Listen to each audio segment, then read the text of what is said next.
When it comes to collecting, the PS1 is a system that really shines. With an extensive back catalogue that touches upon every genre, buckle in as I count down my top 10 must-own games for any PS1 collector. In at 10, Colin McRae Rally. Flying onto our screens in 1998, McRae's Rally changed the face of driving games. Long gone were the days of bouncing off walls. This PS1 staple brought realistic physics that only the true racing fans could handle, me not being one of them as I returned my copy. Sadly, I think I was simply too young to appreciate this gaming gold. To my credit though, I did go on to complete the sequel. In at 9, Wipeout. The first of many fat box games on this list, these larger-than-life cases generally appeared at the beginning of the PS1's life cycle. And when it comes to collecting, if it exists, you must have the fat box. It's that simple. Wipeout was a launch title in the UK, so will forever be synonymous with the system. The game just looked cool as fuck and had banging electronic music. Going back to play it today though, you'll find an unforgiving collision system that makes it hard as dick. In at 8, Medal of Honor. You may not expect to see Medal of Honor on this list, but this game laid the foundations for one of the biggest gaming franchises today, Call of Duty. This game was just class, with a story crafted by none other than Steven Spielberg. And you could tell, as the game had bags of atmosphere and was really immersive. On top of that, it had great music and gameplay. This game really took the piss at the time. In at 7, FIFA Road to World Cup 98. Obviously this is controversial, but Road to World Cup 98 was a fucking classic. Setting the standard for countless football games to come. The iconic cover featuring Beckham, snappy passing, rocket-fueled shooting, and slapping triangle to run. Road to World Cup had it all. Not to mention the array of kits, players, stadiums, and banging tunes. There was no feeling quite like hitting a cork rocket. Bosh!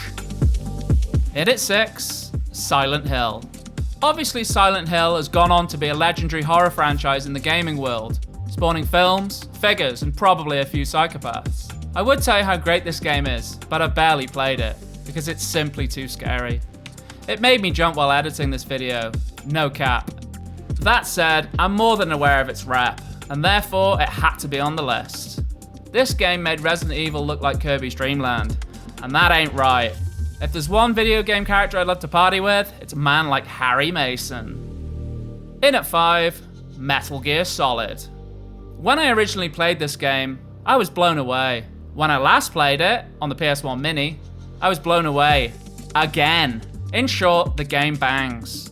The atmosphere, the iconic sound effects, the graphics, the gameplay, the story. Oh my god, is the story good. The characters are amazing too. The moment when you realize that Ninja has slaughtered everyone in a 10-meter radius is more than epic. The music in this game is better than good. It's pure bliss. Everything about this game rocks. If you ain't played it, facepalm times a million. In at 4, Tomb Raider. Tomb Raider 1 in the fatty.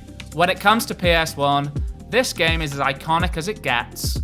Released in 1996, so during the early days of the system, although apparently it was originally released on the Sega Saturn. It was on like every demo disc, which says it all. If you haven't played it, I don't believe you. I get all the nostalgic feels when I look at my big box copy. It keeps me safe at night. In at 3, Resident Evil 2. You could argue the original or the sequel here, but I've gone with the sequel because it's iconic as shit.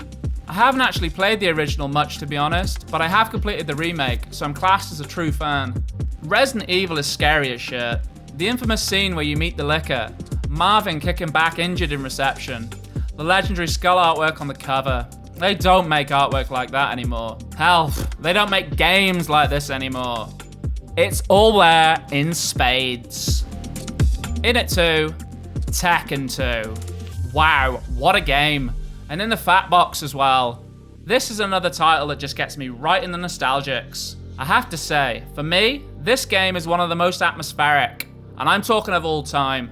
The backgrounds of the stages, the characters, the music, the announcer, KO. the dust when you hit the floor, the echo, everything is just class. Everyone played at least a demo of this. It was fucking brilliant. And now, the moment you've all been waiting for. In at 1, Crash Bandicoot in the Fat Box. Any of the top 5 could have easily have been number 1, which just goes to show how deep the back catalogue is when it comes to the PS1. It actually takes a steaming piss on some of the newer systems. I picked Crash Bandicoot because it's everyone's game. Everyone loved this game. It's just such a fun game to pick up and play. The environments, the music, the characters. Actually, the environments are my favourite bit. They're just so creative and fun. They fucking rock. Growing up playing 2D side-scrolling platformers, this just blew my bollocks off. So that's it, people. I'd be interested to know what you think. Which games you'd switch out for what. Anyway, take it easy, peeps. Subscribe and throw us a comment. Cheers, peeps.